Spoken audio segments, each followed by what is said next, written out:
ప్రపంచ దేశాల్లో ఉన్న దేవాలయాలలో అత్యంత ధనిక ఆలయాలుగా ఇవి ప్రసిద్ధి చెందాయి. మరి ప్రపంచంలోని 5 ధనిక ఆలయాలు ఎక్కడున్నాయి?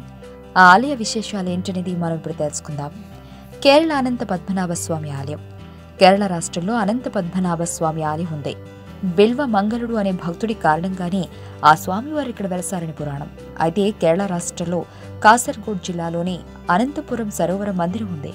ఈ ఆలయం చుట్టూ సరస్సులతో 2 ఎకరాల స్థలం ఉంది.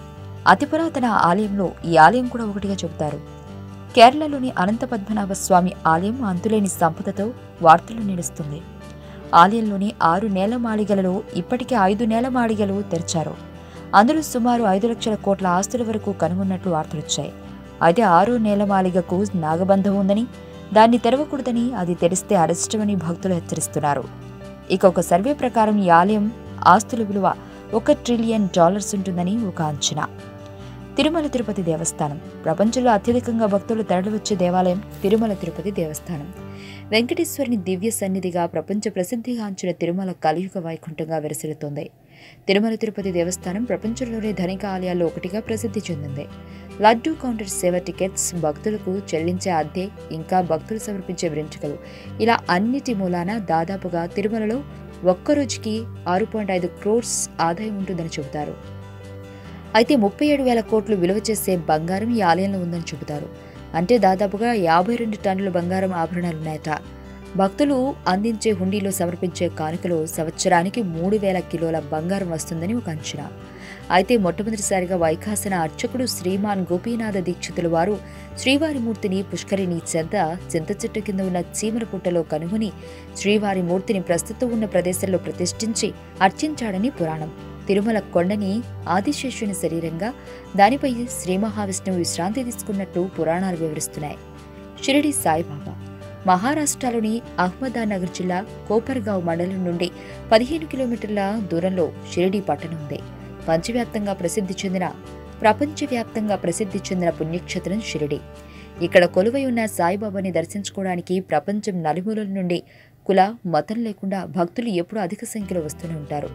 షిరిడి సాయిబాబాను హిందువులు, ముస్లింలు 2 మతాల వారు పూజిస్తారు. ఎందుకంటే 2 మతాల పద్ధతిలో ఆయన బోధనలు చేశాడు.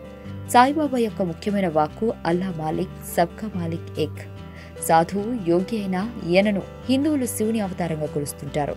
అయితే ధనిక ఆలయంలో ఒకటిగా చెప్పే ఈ ఆలయంలో ఒక సర్వే ప్రకారం 2013 సంవత్సరానికి ముందు ఒక 5 సంవత్సరాల్లోనే 1,441 కోట్ల రూపాయలు వచ్చాయట. పూరి జగన్నాథ్ ఆలయం. ఒడిశా రాష్ట్రము పూరి జిల్లాలో బంగాళాఖాతం తీరాన పూరి పట్టణంలో పూరి జగన్నాథ దేవాలయం ఉంది. నీలాద్రి అనే పర్వతం పైన ఈ ఆలయం ఉంది. పూర్వం ఈ పూరిని పురుషోత్తమ క్షేత్రమని, శ్రీక్షేత్రమని, దశావతార క్షేత్రమని పిలిచేవారు. పూరి జగన్నాథ రథయాత్రకు ప్రపంచవ్యాప్తంగా గుర్తింపు ఉంది. ప్రతి ఆలయంలో గర్భగుడిలోని విగ్రహాలు రాతితో చేయబడితే ఇక్కడి ఆలయంలో మాత్రం స్వామివారి విగ్రహాలు చెక్కతో చేయబడ్డాయి. ఇలా ఎన్నో అద్భుతాలు ఉన్న ఈ ఆలయంలో అనంత పద్మనాభ స్వామివారి ఆలయం ఉన్నట్లే ఇక్కడ కూడా అంతులేని సంపద అనేది దాగి ఉంది. దానితో పాటు అనంత పద్మనాభ స్వామివారి 6వ గది నాగబంధం ఉన్నట్లే పూరి ఆలయంలోని 4వ గదికి కూడా నాగబంధం అనేది ఉంది. ఈ ఆలయంలో మొత్తం 7 గదులుంటాయి.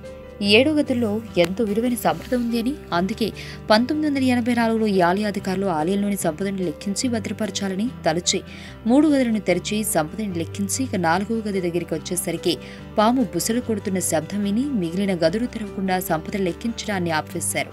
సిద్ధి వినాయక ఆలయం. మహారాష్ట్రలో సిద్ధి వినాయక ఆలయం ఉంది. ఈ ఆలయ స్థల పురాణానికి వస్తే పూర్వం శ్రీ మహావిష్ణువు మధుకైటభూల్ అనే రాక్షసుడితో యుద్ధం చేసి వినాయకుడి సహాయాన్ని కోరాడు.